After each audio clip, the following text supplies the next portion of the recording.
Hello once more. So, in thinking about this module, I got to thinking, we have been talking a lot about energy. We've been talking about a lot of the energy that's going on in the world, how we can sense it, how we do sense it, and what we do to get rid of it. And I thought it would be helpful for me to do a video for you to understand some of the ways you can release unwanted energy in very soulful ways. Now, I think this is something that as people are, as we've talked about this, but as people become more and more soul-based and you do your soul healing, it is very possible that you will become even more energetically sensitive because the more soul healing you do, the more clearing out of this human condition stuff and the soul stuff, it's this whole idea that your light, the joy of life, your brightness of your soul expands and heightens. And so you also become more permeable. And it's kind of like having a weighted blanket on you when you have all of this emotion and all of these different unresolved things. It's like in some ways it kind of protects you, and you're either just not paying attention to the fact that you might be permeable and you're bringing in some of these energies, but it's somewhat of a shield as well. But the lighter you become, the higher your frequency of energy becomes because the fact that you're doing the soul healing, you may sense more and more of the external energies. Now, I also want to throw out the fact that if you know what an empath is, and some of you are probably aware of being an empath, but this is a lot of talk of what's been going on in the spiritual world over the last probably 25 years, is the whole idea of being or becoming an empath. Now, I don't know anybody who's an empath who really wants to be an empath, because what this means is that you are basically bringing in, you are attracting energy, you are permeable, you are soaking up like a sponge the energy of people around you. And this can be that the empath in you feels very strongly when someone else is feeling something strongly emotionally. This could be that you literally walk into somewhere that there's been conflict and you feel it immediately. It could be, the global energies right now are so intense and so fractured and electric that you could just be tired all the time. And why is that? It's probably because you are bringing in and absorbing a lot of energies. It could be also someone, as you learn to do soul healing work, a lot of times you become a lot more intuitive. And so you might have these hits of, oh gosh, this person's really struggling with this, but then you feel their emotion. So part of this is learning how to scrape that stuff off of you, release it for the sake of, for them to take care of their own stuff. And I'm going to say something about that for why I even mentioned that, because it's really important from a soul healing perspective to understand not to carry other people's stuff. But let me talk about the permeability real quick. We can become sponges. We can become very, I use the word permeable. We can, our body basically can, our body, what am I trying to say, our body bubble can become permeated. It can become very kind of pelted with other people's energy. And being empaths, immediately, that means that you have to learn to protect yourself even more.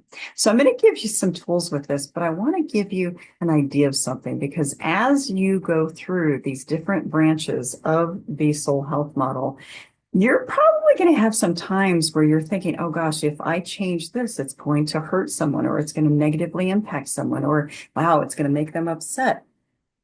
I want to put this out there to you early as we go through these branches, because as you learn to align your life and as you learn to help others align their life with their truth, with their authenticity, with their own soul's needs and wishes, that can create turbulence with other people.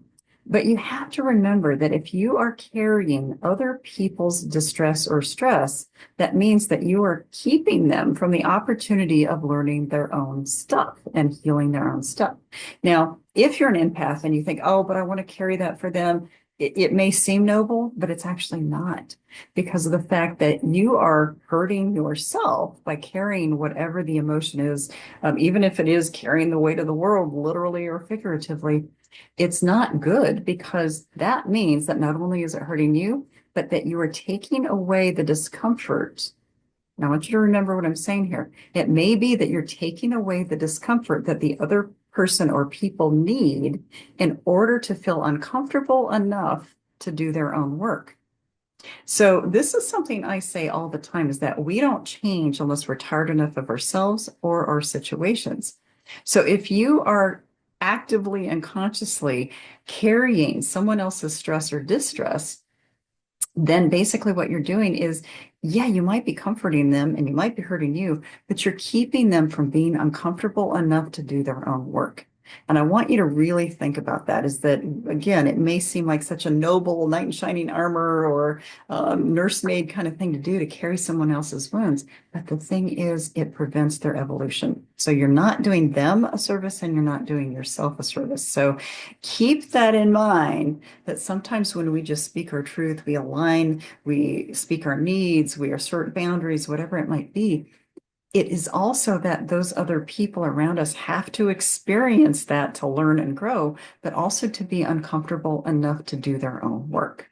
So we can talk more about this, but I really want to emphasize that for you because it is a huge part of learning soul health is to not feel guilty all the time when you are aligning with your truth, not feel selfish for taking care of your own needs. It is such an important part of the soul health process.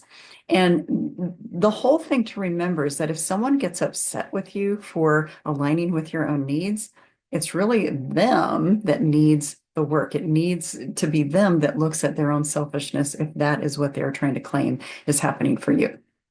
And that's a whole other story. We're going to talk more about that with the interpersonal branch of health, but it's just really important to talk about that early on from the sense of energy.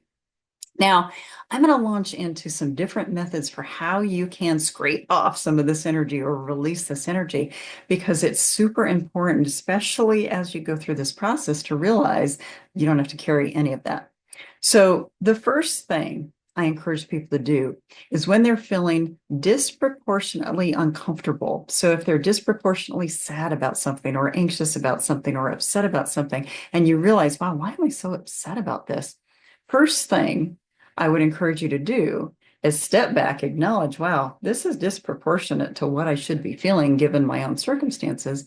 So that is the first step to go, wow, okay, number one, I'm acknowledging this. Number two is to say, okay, what percentage of this discomfort is actually mine? Now, you're going to get better and better at being able to assess that as you turn within, you get very in tune with your own soul, your own gut reactions, because you're going to be able to have those pretty quick split second percentages come up once you get in tune with yourself. So, again, acknowledging, wow, this is out of the ordinary for me to feel this way. What's going on? Number two, what percentage of this is actually mine? And if you come up with that percentage, then you'll know, wow, that percentage is someone else's. You don't necessarily have to know whose it is. We're going to talk about that in a second. But then that means that whatever's left is what you're supposed to be looking at. So say, for instance, you are an empath and you carry like 90% of other people's stuff and only 10% of it is yours. Once you acknowledge, wow, 90% of this isn't mine, and then you do some of these next exercises that I'm going to talk about, you're going to be able to disconnect yourself from all of that so that basically the 10% that's left is all you need to work through. And then it gives you that clarity for what it is that you're actually needing to work through. Because if you can sift away what's not yours, you can assess that much, much clearer. So I hope that all made sense because, again, I always ask myself these days, gosh, I'm feeling some sort of way about something. What percentage of this is mine? And if I can tell, wow, that's not even mine, then I get to work very quickly with releasing that. So after you determine what percentage of it is yours, then you can kind of start that process of clearing it. First thing I encourage people to do, and I always encourage people to do this outside because you have to remember everything is energy. And if you try to shed a lot of this while you're indoors, well, then it's just shedding itself around you. So I encourage people go outdoors, go out on a porch or a deck, or go stand in the yard. Even better, take your shoes off. Get that rubber in between that your contact with the earth, get it out there if you can. But it's this whole idea of starting that process of consciously releasing this stuff that's not yours. So basically, there's a couple different ways you can do that. You can literally just stand there. It's called earthing. If you're actually on the actual earth, take your shoes off, let your feet touch the earth. I have done this where I've, crouched down and put my hands on the earth as well, because the earth energy transmutes all of the negative energy into something more positive.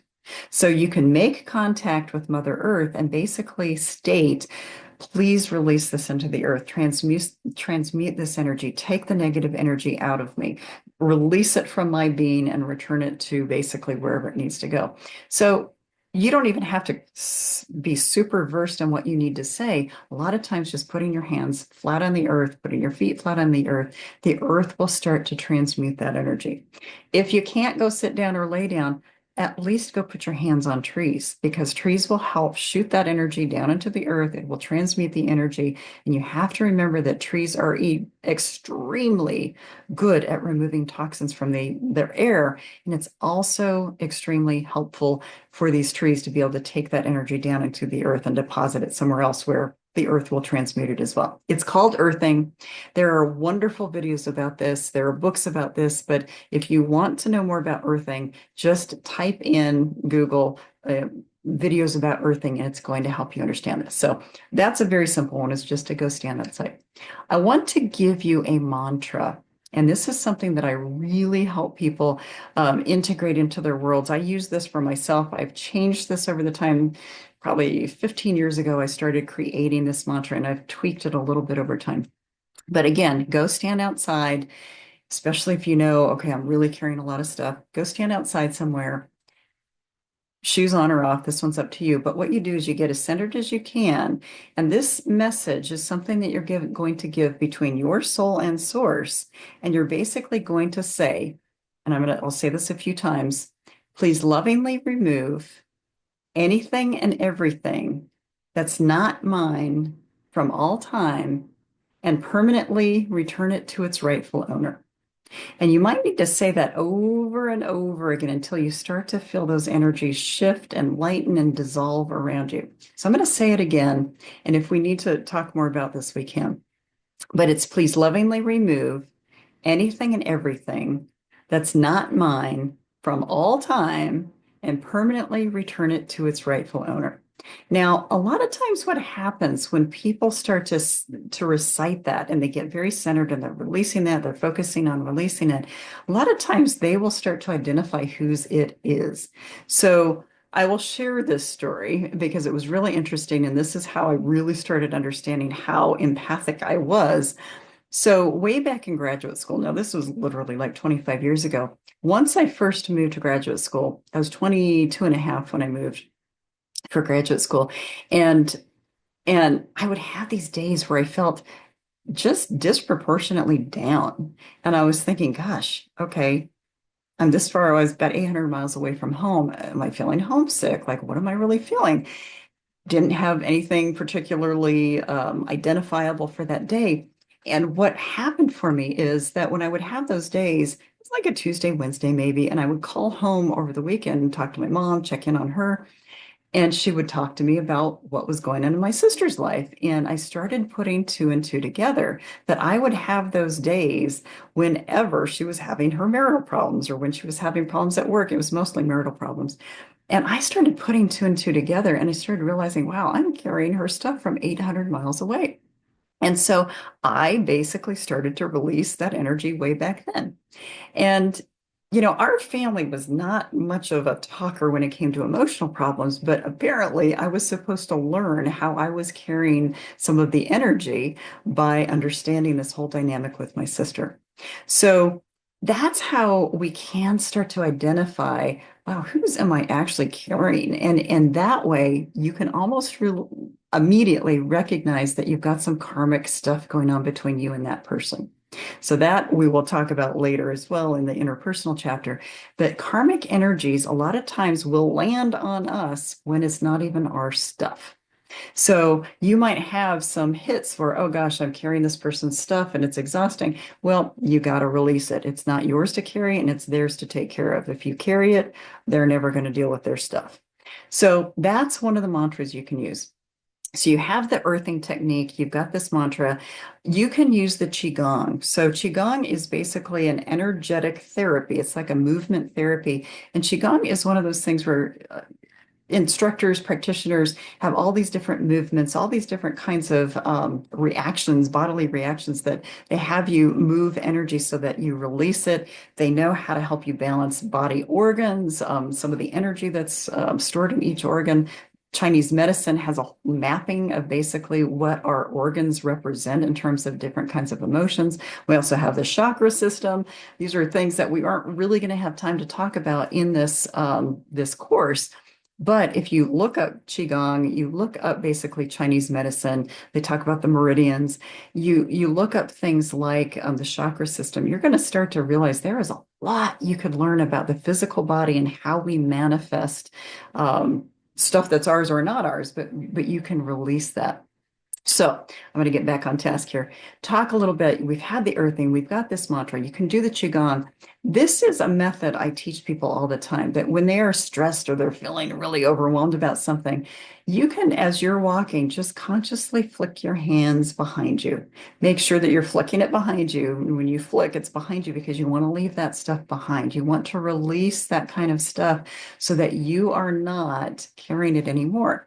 Now, I go out for a lot of walks. I love walking. It is one of my best stress relievers. I love being around the trees. So flicking behind me, people don't know what you're doing. You just flick and you go.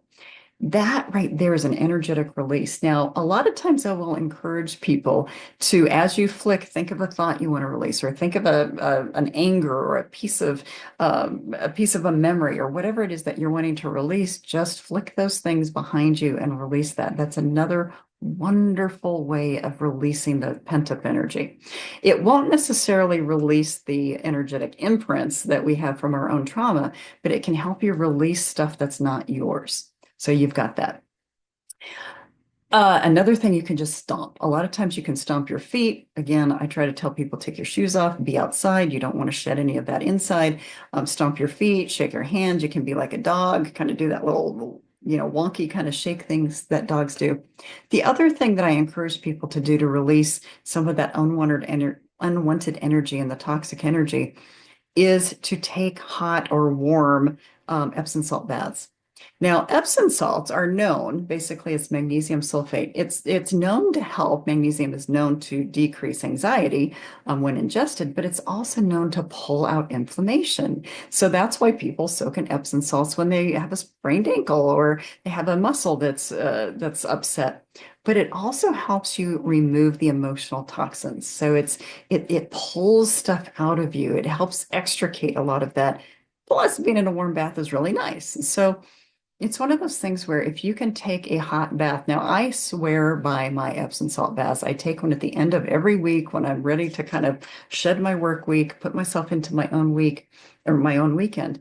It's another way to help you release. And I swear by it. I have probably 6 or 7 different scented Epsom salts upstairs, and I use them every time I bathe. It's like one of those things where I just use the aromatherapy part of it to help, depending on what it is that I need, but it will help you release those toxins. So there are those tasks. I also want to throw out one more. It's called vocal toning. Now, I mentioned something about audible sighs a while back, and audible sighs are basically taking that breath in and just like naturally and organically letting out the sound that you need to in order to release whatever it is. Highly recommended. I do it all the time. I make goofy sounds on purpose. Some of it is to release the energetic kind of storage, and sound carries energy. So it's another way to let go of that. But vocal toning, and I do this in the bathtub, but vocal toning is another way to release that energy. And toning, the toning itself is the idea that you just intuitively make the sounds, and it usually is something melodic, or it can be moans, but usually it's toning to certain tones, musical tones, and releasing the energy. So I'm not going to demonstrate this for you because it would probably scare the heck out of some of you, but really it's about it's humming, it's making the sounds. It could be humming a song, it could be releasing. I usually encourage people to do it with their mouth open to release the energy and to really kind of create that sense of just flowing with whatever the sound is that you want to make at the time. I do it in my bathtub. Sometimes I'll do it in my car. If I'm out in the woods, sometimes I'll do it, but really that bathtub of energy is really a great place to release that as well. The reason I'm spending so much time talking about this again is that the more intuitive you become, the more you're probably going to carry other people's stuff. The more you work with people, the more you're probably going to carry people's stuff. So you want to make sure that you are releasing and shedding as much of it that is not yours that you can, because then what's left is yours, and then you know what you're dealing with. You know what you have to deal with. So lots of different ways to do this. Stones, crystal stones, certain stones are very good at dispersing energy. Obsidian is one of the best stones to help kind of protect you from the energies of others. So whether you get an obsidian bracelet, whether you get a little obsidian pendant, you carry a stone in your pocket. Black tourmaline is also really good at releasing some of that. I caution people with quartz crystals because quartz crystals actually store energy. So if you're walking through a store with lots of people or a concert or whatever, and you have a quartz crystal around you or on your neck, you're storing their energy with you. And so you need to be conscious enough to clean that stone as soon as you've gotten out of wherever you are, because cleaning those stones is very important. We can talk more about stones. I love stones. I've been a stone junkie for many years. Certain essential oils are actually very helpful to help you release as well. There's one that's called Angelica. Angelica to me is one of those essential oils that I tell people it's like having a big angel wrap himself around you with his wings and say, I'm going to keep that shit off of you. So, and I jokingly say that, but it's true. It's like there are certain oils that are really good at helping protect and release all of that. Things like Palo Santo, it is one of my absolute, well, it is my all-time favorite scent. It's a South American kind of scent. It's basically a tree oil. Sage is another one. So there are some really nice essential oils that can be helpful as well. And so many different tools. I just think it's super important to help you understand that we are like static clean. We carry other people's energy, but we don't have to. And so it's the awareness of knowing we don't have to, and also the awareness of knowing that if we carry it for someone else, they are not doing their work. So it's important to shed that, send it back to them, have them do their work, let them be uncomfortable enough to do their work. So lots of different things. I'm happy to answer any questions about any of this, but I just thought this was a perfect time for me to add some of this information. It's kind of fun information, but it's also helpful information so that you can protect yourselves moving forward. So we can talk more, ask any questions, and I look forward to seeing you at the next session.